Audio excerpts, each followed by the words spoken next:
Hello, everybody. I'm live, and I have a lot of things that I want to talk about tonight. Uh, this isn't really an end of the year review of everything that's happened. It's just some of the things that I think are very important that I want to talk about. So here's the lineup. I'm going to talk about the new BRICS currency, which they are calling the unit. And I'm going to follow that up with um, some comments on gold and silver. They're skyrocketing. Why is that happening? Uh, Countries like Russia and China are stockpiling as much gold as they possibly can. We'll talk about why they're doing that. It's going to be a real threat to the United States. And then I'm going to talk about Trump's 28-point peace plan. Why it's dead in the water, it's not going anywhere. It's just a continuing kabuki show, as some people are calling it. And then I'm going to talk about the shuttle, you can't call it diplomacy, between Witkoff, Kushner, and Vladimir Putin, and Putin's representative at this meeting in Florida. They've got really wild dreams about real estate development and big deals when this conflict is over, but it's not about peacetime diplomacy. And then I'm going to talk about how Trump obviously has just discovered on a map where Crimea is, and he's lusting after it. He's having dreams of a Mar-a-Lago, of a Trump resort casino, a Trump golf course right here in Crimea, probably just a few kilometers south of Yalta. It's incredible. You can't make this stuff up. More about Trump. You know, this one really got me angry. I wake up every day thinking, you know, Trump cannot outdo himself, but he does. He's on the board of the Kennedy Center with some other lackeys, I guess, that he's appointed.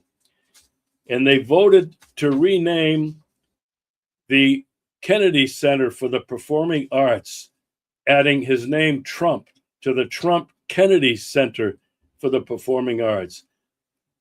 This really pissed me off big time. Anyway, then we're going to talk about the war is peace president. Because this guy is not about peace.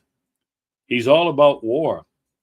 We're going to look at everywhere that Trump is bombing, is attacking, and is threatening to attack, and most recently now in Venezuela.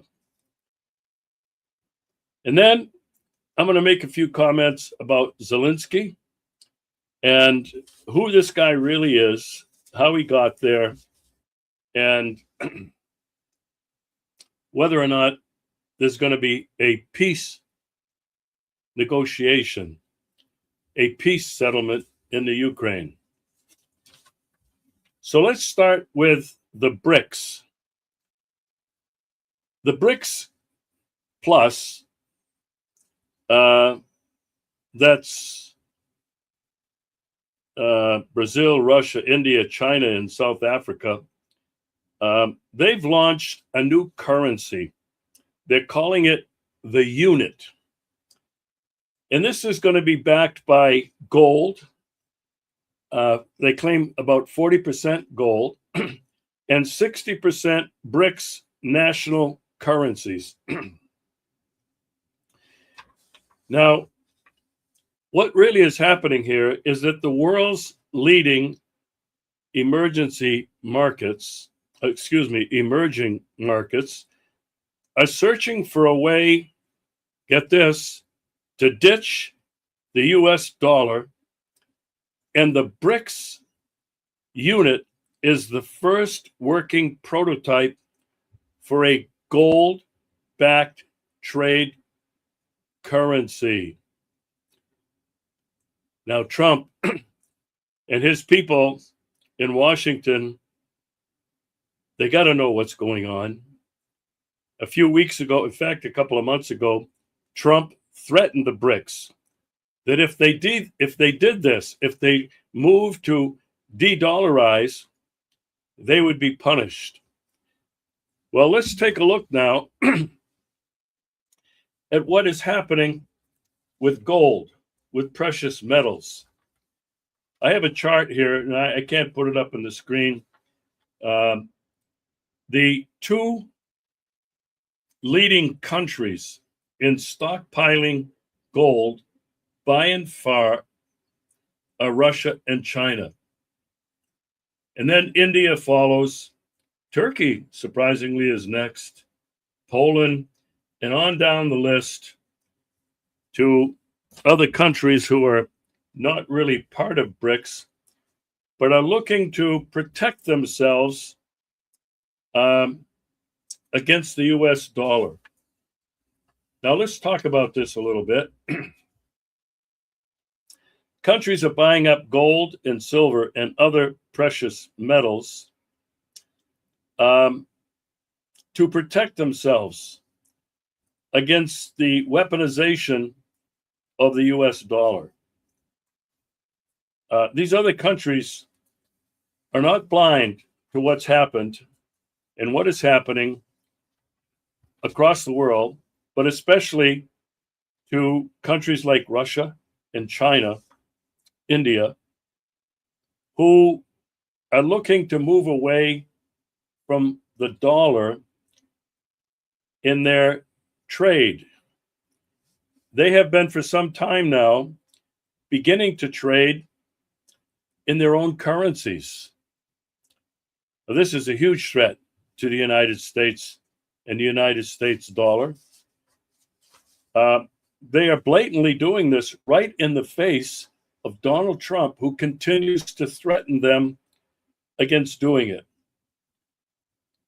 Now, I guess the US dollar maybe still dominates global trade and reserves, but when you look at what's happening in the United States, a massive debt now and deficits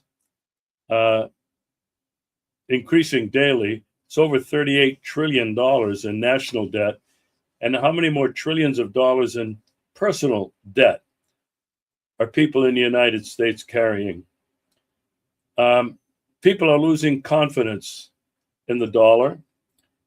And sanctions have shown that the dollar reserves can be frozen or weaponized. Well, I have to tell you, it's completely backfired on the United States in several countries, but especially here in Russia. Russia now has an economy that's stabilized, indifferent to what Trump does with his sanctions or his tariffs. China is in the same boat, India in the same boat, many other countries. Iran, Turkey, other members of BRICS are actively diversifying away from United States dollar assets. Now, doing this, accumulating gold, silver, and other precious metals, for these countries, it's sanctions insurance. It's protection against sanctions should Trump attempt to levy more sanctions on them and weaponize the dollar. They are hedging against inflation and debt crises. They are preparing for a more fragmented global system. What does that mean? It means they are moving away from the unipolar US-led world domination, hegemony, to a multipolar world. That's what the BRICS really is all about. I'm not going to go into detail about what BRICS really is and is all about, but I do want to say that these countries and more are applying every day are simply trying to protect themselves. And they're preparing for this new world order, which is already here. In the United States, I don't know whether they're waking up to that or not. It seems to me like they're not.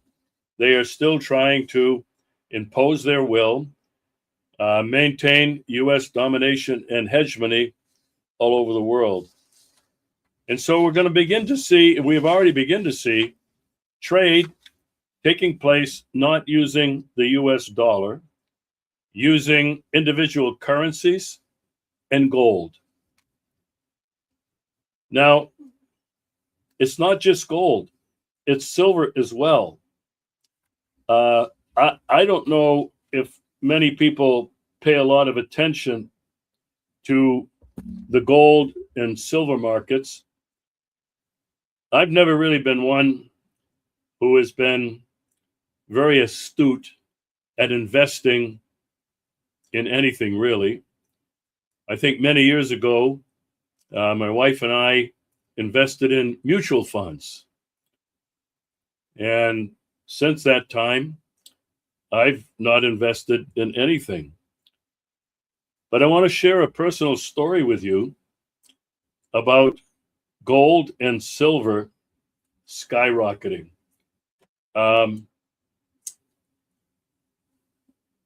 Two friends of mine here in Yalta have been talking about gold and silver at our bi-monthly meetings. We've been meeting a couple of times a month just to talk about things, to talk about politics. We're actually producing a show that we called The Three Amigos, where we comment on geopolitical happenings, but we also will be focused on trying to show to others through our eyes this amazing place where we live, Crimea. But they've been talking about gold and silver and investing in this. And I finally said, so what's really going on here? And I told them that, you know, when I came here in 2000, what was it now? It was 2020, March. It's going to be 6 years. I said that I took the only savings I had, which was $1,000 US. I put it in an envelope and stashed it away in a drawer, keeping it for an emergency. Never had any idea about investing it in anything. And they basically said to me, "Are you crazy? You should take that money and you should invest it in silver." And I thought, oh boy, I don't know. Investing in stock market or silver, I just didn't feel good about that. I always felt safer to have $1,000. And I converted that to rubles, by the way, when I saw what was happening a year or so ago with the US dollar. But I never thought about investing it. And so with their encouragement, and after they shared several videos with me and several charts to show me what had been happening to silver and gold over the last months, year, and years, they encouraged me to invest that 1,000 equivalent of 1,000 US dollars in silver. And I did that a little worried at the time, but I got in when silver was $47 a gram. And a couple of weeks later, it went down to $46 a gram.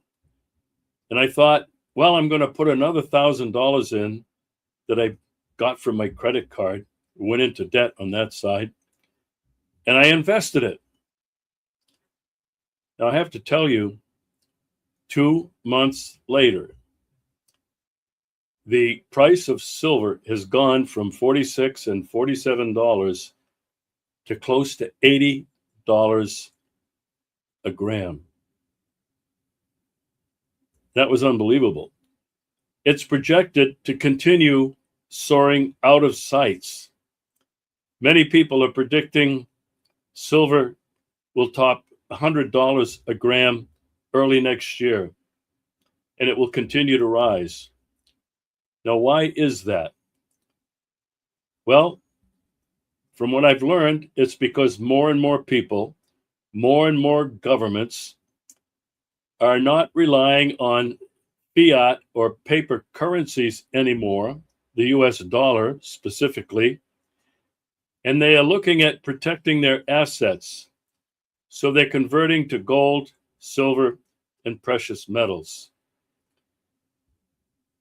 Now, I'm not going to predict anything. I'm just going to share what other people are saying, what this is going to mean to the United States economy and the Western economy. It is not based on gold anymore. It's based on fiat currency. They just keep printing dollars. And the rest of the world has basically said, enough. And so that's what's happening. And I think when you look at the Russian economy, the Russian central bank, Russia's private banks, but also Sberbank, Russia's largest bank, which is about 52% owned by the government, looks like a pretty stable investment strategy or possibility. Now, I want to comment a little bit more on the Russian economy, since more than 2,500 sanctions that the United States and the EU have levied on Russia since 2022, when Russia began its special military operation. The economy here has grown. In fact, I'm saying the economy here is booming. Everywhere you look, here in Crimea and where I visited recently in Moscow and the surrounding area, development is booming. Construction cranes are everywhere. Apartment buildings, multi-story apartment buildings are going up. Commercial buildings are going up. Shopping centers are going up. New highways are being built. Infrastructure in Russia and in Crimea, especially here in Crimea, which had suffered after all those years, part of Ukraine, when it was basically neglected, is everywhere. Now, what that means is there are tens of thousands, maybe millions of new jobs just in the construction industry. Unemployment somewhere around 2%. Inflation is 6%, and the government is keeping it basically under control. It is true that the cost of most things has gone up, not out of sight, and not unaffordable, I think, for most Russians. I think for some, the poor probably are being affected, are finding it difficult. Because of the sanctions, Russia was forced to double down on its agriculture sector. And now Russia is producing more food than we can eat. Russia is exporting grain and food products and fertilizer to countries around the world and to the global south. I have to tell you, this gas station with a broken economy is doing so well that when you go to the grocery stores, even in small towns and cities like Yalta, the shelves of the grocery stores are stacked. Sometimes, almost on a daily basis, it's difficult to get through one aisle to another because they're stacked with cases of product that the employees are uploading to the shelves. We lack for nothing here. There is nothing that I need or want that I cannot find right here in Yalta. It's the same thing in most areas of Russia. And this is in spite of Russia being involved in a war, and it is a war between the United States and the EU on the playing field, I like to call it, of Ukraine. Ukraine is just a proxy, a patsy. Now I'm going to comment a little bit more on that later, but I want to move on. And while I'm talking about Ukraine and the war, I have to come back and address and debunk Donald Trump's 28-point peace plan. Now, I don't know how many people have read that plan thoroughly. I would guess probably not too many. But many in the alt media have fallen for Trump's peace prank, and they fell into the trap that Trump sincerely wants peace. I am going to tell you emphatically right now, Trump does not want peace for the sake of peace, for the sake of saving lives, which he says. Trump is a fraud. Trump is only looking to enhance his own family's wealth and to make deals that make money, not for ordinary Americans, but for places and his buddies, his millionaire buddies, and BlackRock, State Street, Vanguard, Monsanto, who are looking to rape and pillage the resources of Russia.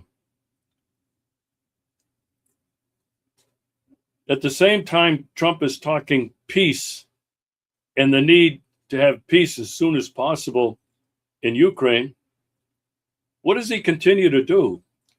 He continues to support Ukraine. The new war budget has like $288 million in it targeted for Ukraine.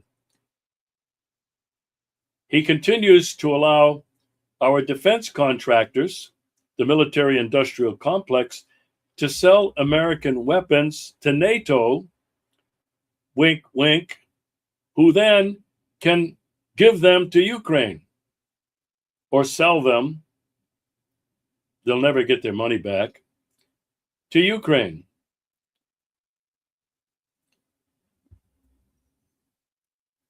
And then it brings me to several parts of the peace plan. When you read them, you know that Russia will never be able to agree. In point number 21 of Trump's 28-point peace plan, it calls for the return of 4 territories and Crimea to Ukraine. Russia's never going to give up on those. Ukraine says we will never cede them to Russia. It's a non-starter. And then there's security guarantees for Ukraine. They want Article 5 of NATO's guarantee that really if any NATO country is attacked by someone else, Russia, the rest of the countries have to come and protect it. Russia's never going to agree to that. It has demanded the complete and full neutrality of Ukraine. And then they're talking about an army of 600 or 800,000 men in Ukraine. They don't have that many right now, I don't think. But Russia's first goal for the special operation was the demilitarization of Ukraine. Russia's never going to agree to an army of 600 to 800,000. And then there's point number 14, the $300 billion of Russian assets that have been frozen in Europe for the rebuilding of Ukraine. Russia's never going to accept that. And then point number 27, the penultimate point, Trump is going to appoint himself as the head of a governing peace council. I don't know what he's smoking. I don't know what kind of dreams he's having. But this is the same idiotic plan that he's trying to impose in the Middle East, appointing himself as the head of a governing peace council, supposedly to enforce the ceasefire, and it's a non-ceasefire in Gaza and Palestine. So, is there going to be a peace plan? Well, Zelensky has supported and has sent his own peace plan to Donald Trump. And Zelensky will meet with Trump on Sunday. It's been reported that Trump has already said this is going nowhere. He has poured cold water, quote unquote, on Zelensky's version of a peace plan. And Trump is telling him you have to make concessions. Concessions, certainly in terms of territory, which Trump seems to be supporting Russia's position at that time that the Donbass, Zaporozhye, and Kherson are new territories enshrined in the Russian Constitution, as was Crimea. Russia's never going to give them up. And then Russia's other demands, the denazification of Ukraine. There's an awful lot of people that says, no, the Nazis are not involved in Ukraine. There's no such thing as a Nazi battalion, the Azov or the Right Sector. Well, it's a matter of fact, and it's a proven fact, that the Nazi ideology, the Bandera, Stepan Bandera, World War II era Nazi supporter, has grown and taken root in Ukraine for 80 years. Many in the Rada, their parliament, are Nazi ideologues. They are right-wing nationalists. Zelensky himself is a fascist. He's a Nazi. There are many people in Western Ukraine, especially, who hate Russians and who are absolutely indoctrinated with 80 years of Nazi ideology. Russia's goal is to denazify Ukraine. Now, demilitarizing Ukraine could happen very quickly when Russia completely defeats and demands an unconditional surrender of Ukraine, and with that NATO and the United States. But denazification is much more complicated. When you think about it, it'd be easy enough for Russia to clean out the Rada, literally clean it out, guarantee new elections. It'll be relatively easy for Russia to get rid of Zelensky and his corrupt regime, and probably many of you have been reading about the corruption scandals that are now erupting in Ukraine. That's going to take a re-education process that's going to take generations to cleanse that denazification. It's not going to happen overnight. The third guarantee we've already talked about is the complete neutrality of Ukraine. Now, what Trump and his influencers, let's call them that, in Washington, do not seem to understand is that elephant in the room that Putin and Lavrov and Peskov and Maria Zakharova have been talking about now for months, even years, of the root causes of the conflict have got to be addressed and solved. And what are the root causes? Pure and simple, my friends. It's been the advancement of NATO since 1990 and 91, the promise that Secretary of State James Baker, the Germans, and the Brits all agreed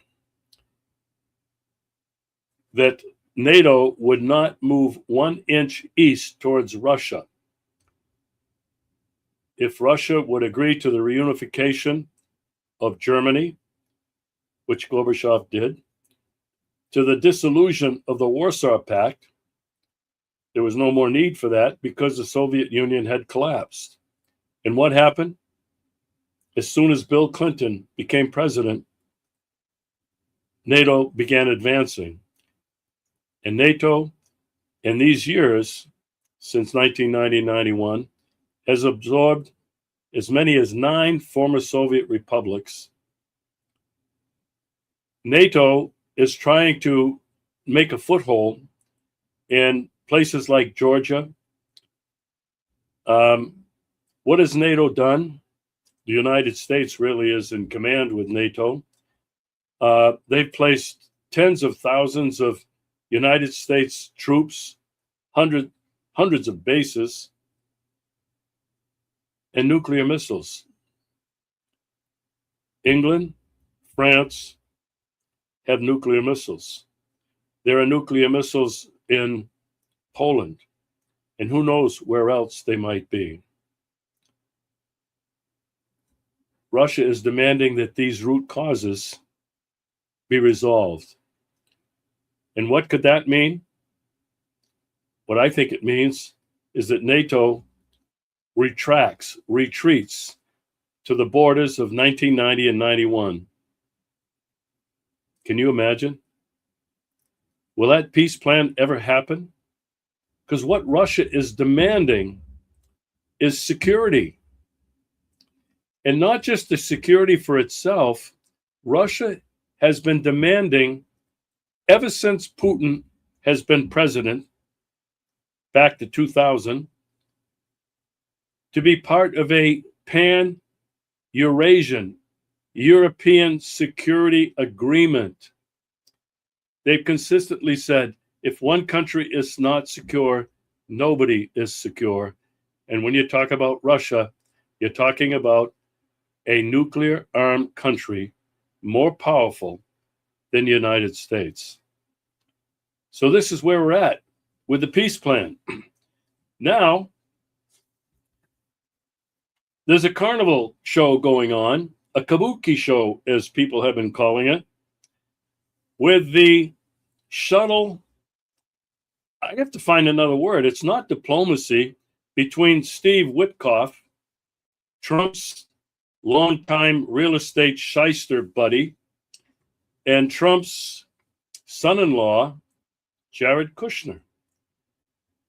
They've had 5 or 6 meetings with Putin in Moscow. Putin describes them as constructive. The last one lasted almost 5 hours. But Russia never reveals what really took place in those meetings. And yet, Witkoff goes back, Kushner goes back, and they tell Trump and they tell the media, we've made great progress. It's even been quoted in, I think it's the Wall Street Journal recently, that peace is closer than ever in Ukraine. Well, let me tell you what I think is going on when Witkoff and Kushner, real estate shysters, are trying to tempt Putin with mega real estate and deals after this war is over. They're not there discussing any of these issues that only diplomats can discuss, such as Sergei Lavrov. And you got to notice he has not been present in any of those meetings with Witkoff and Kushner. That should tell you something, that diplomacy isn't happening. These two guys are trying to convince Russia, in the person of President Putin, Think of all the deals that we can make to enrich who? American corporations, BlackRock, State Street, Vanguard, Monsanto, you name it. They're all lusting, and they have been for centuries, not the Americans, but the Europeans, to get and take possession of Russia's vast resources. That's what these guys are about. And you know something? Russia, Putin, is holding his cards very close to his vest, and he's listening politely because he's not going to throw them off. He's not going to refer to them as scum. He's not going to refer to them as incapable of making decisions. He's politely listening, sending them back home. But you know what? You have to believe that in all those meetings, if they lasted 5 hours, they weren't making deals. Putin was reinforcing, reinstating Russia's basic security goals that I have just referred to. Unfortunately, when these two guys go back to Washington, if they communicate this to Trump, nothing much is changing in Trump's position.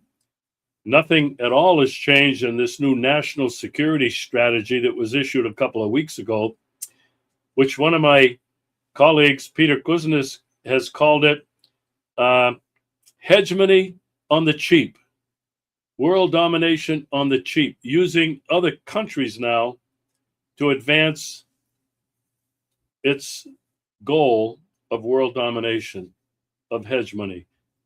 America is never going to give that up. Now, I want to make a couple of more comments about Kushner and Trump, Kushner and Witkoff and Trump. Kushner himself revealed you got to call it a wet dream, of a Trump Atlantic City casino resort, probably golf course, on the Mediterranean, which will be built on the destruction of Gaza and Palestine and the bones of Palestinians. How evil. I cannot grasp how evil that is. And then, in the part of his deal making with Trump, with Putin, Witkoff and Kushner, no doubt, are looking at Crimea. Because Trump, and I'm going to read you some of this because it is so disgusting. Trump was interviewed by Politico about Crimea and many other things. But I think Kushner, for sure, probably showed Trump a map of Crimea, which is connected to Ukraine by a tiny isthmus.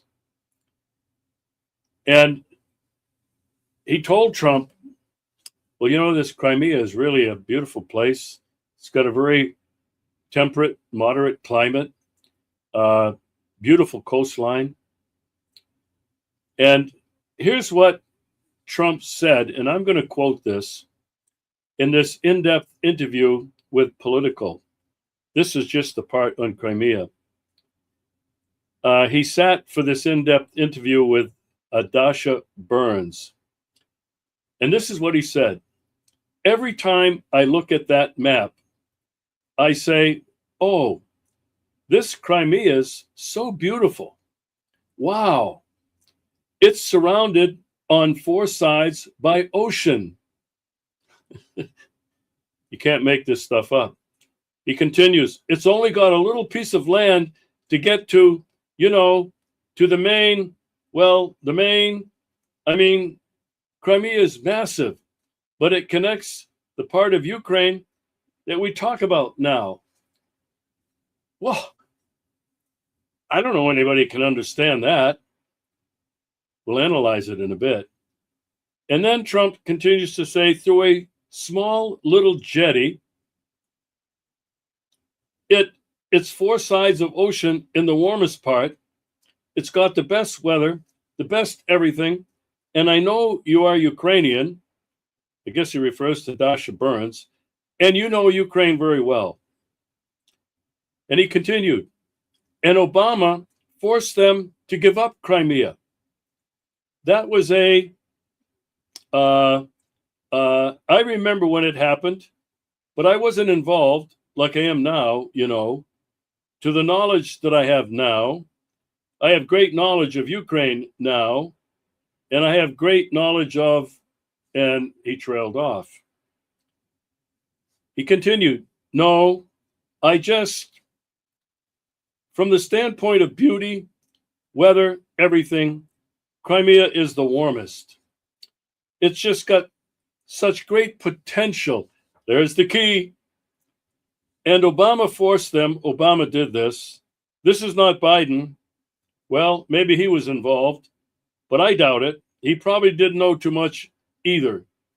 He was never the biggest bulb, the brightest bulb. But, Obama gave away. He made them give it away. This is a jumble of incoherent, incomplete sentences. And this is the President of the United States, incapable of completing a simple English sentence, of completing one thought.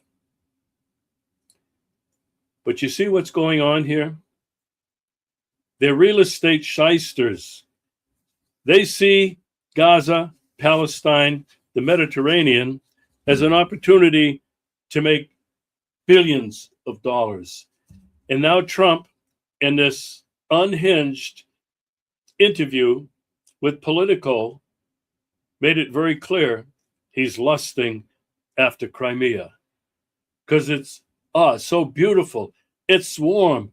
It's got oceans on four sides. Can you see what this guy is thinking about? And this is what Kushner and this is what Witkoff are seeing as they discover and learn more and more about Crimea and Russia. It's about money. It's about deals. That's Trump's whole life, the art of the deal. I'm a deal maker. Nobody can make deals like me.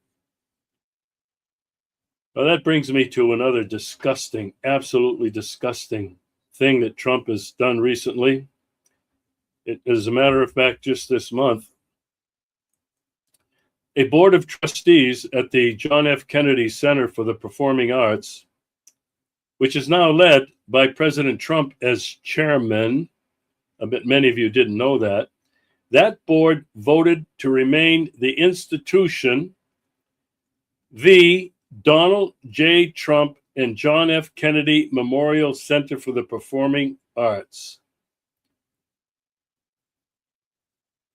I keep saying, this guy can't outdo himself, but he does on a daily basis, sometimes multiple times a day. Now, the formal name really has to be approved by the United States Congress to change it permanently, even though Trump is putting up physical signage on the facility since earlier this month in December. Now, Trump's not finished.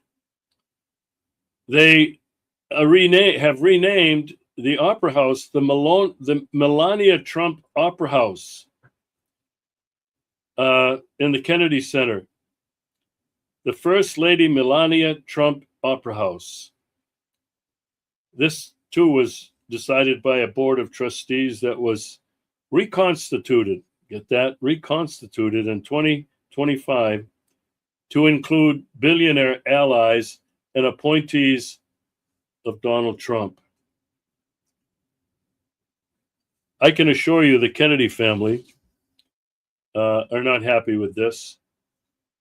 I think the Kennedy family and others around the United States will possibly seek legal recourse to resolve this and to stop Trump from doing this. But he's not finished, because he announced a while back that he's destroying this one section of the White House to build whatever it is, a concert hall. I mean, you just can't make this stuff up. This guy, in my opinion, is without doubt the worst person ever to assume and rise to the office of President of the United States. I thought some of his recent predecessors were bad, including Barack Obama, George Bush, Joseph Biden. But this guy, he takes the prize. You know what we have to wonder is exactly what is really happening if you connect the dots with the things that I've been talking about tonight. De-dollarization, which is resulting in the collapse of the Western economy. I haven't talked very much, really at all, about the collapse of the EU, the individual states which were once sovereign. It's falling apart. I'll comment on that in another show. NATO is already showing cracks that it probably is not going to survive as a result of this conflict in Ukraine. All of these people are talking about war with Russia. It just doesn't stop. And you have to wonder who or what is behind all of this. Is this just happening by accident? Or is the predicted collapse of the United States economy an accident about to happen? Is it pre-planned? And if so, why? And the same thing goes for the EU and Europe. Now, I want to finish on this note. Volodymyr Zelensky. It has to be pointed out that he is his term as president has been expired, or has expired. He's refused to hold elections. First of all, he says because we're at war and there's martial law. And now that Trump is insisting that he hold elections, he's saying, well, we can't afford it. And, well, if we get the help from our friends in the West to hold the election, they have to guarantee the safety. And we are demanding a ceasefire. Well, Russia is never going to agree to a ceasefire. Russia agreed if they hold elections that Russia will stop bombing and ensure that people in Ukraine the ability to vote freely. But Russia is saying you have to allow the close to 2 million Ukrainians who sought refuge in the Russian Federation, you have to allow them to vote by proxy. And so you can see how interesting this is getting. Now, on top of that, a recent poll show that the majority of Ukrainians do not trust Zelensky.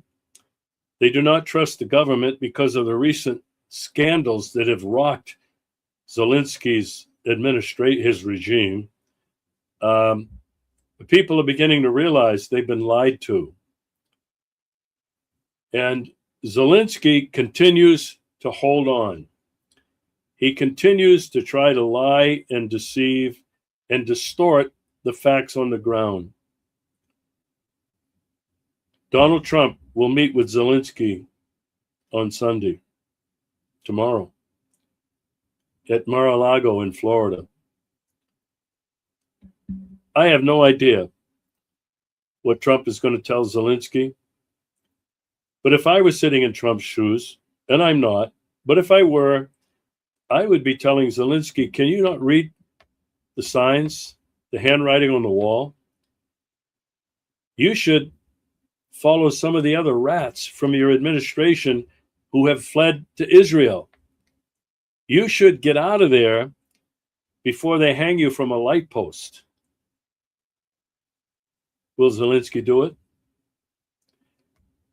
You know, I have to remind you that Zelensky was a comedian, and kind of a B-level comedian. His audience was primarily Russians.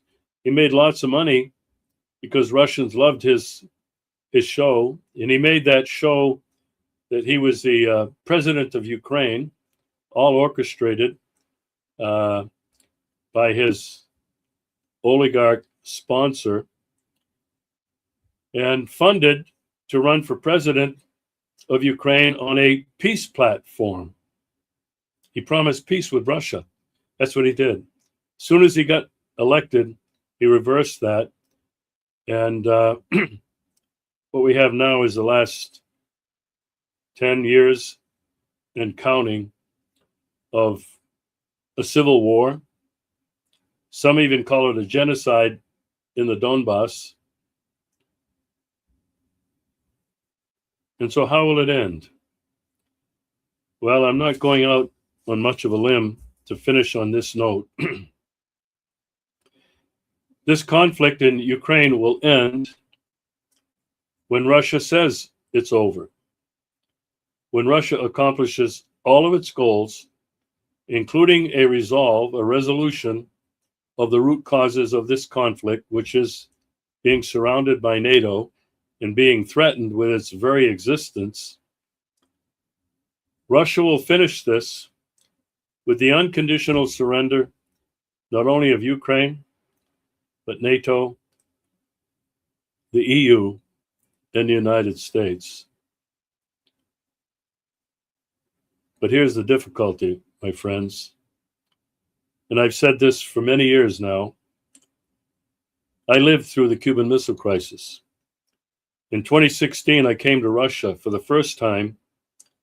I was finishing a film that was predicting a nuclear war between Russia and the United States, and I had to come to Russia to find out the truth for myself, because I'd ceased to believe the lies that my government had been telling me for my entire life. And I finished that film, entitled it 30 Seconds to Midnight, Doomsday.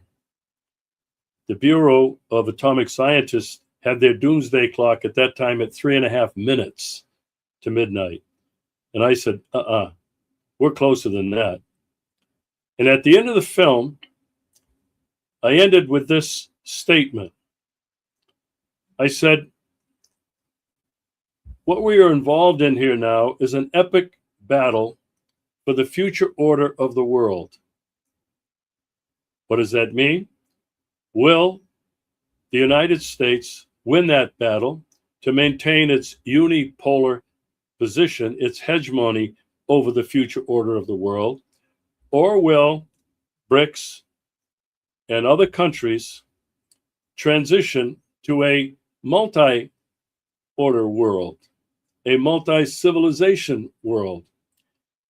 And I said this: will those neocons, you can call them whatever you want, in Washington, in terms of multinational corporations, the extremely uber rich people in many different countries, will they, recognizing they've lost this epic battle for the future order of the world, take us all down with them in a nuclear Armageddon?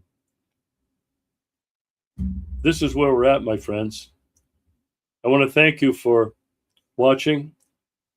I appreciate those folks who were watching live. And I hope that those of you who watch this film on your own time will comment and will share it with friends in your circle of influence. For tonight, today is the 27th of December, 2025. I want to wish you all a very happy and hopefully peace in the new year.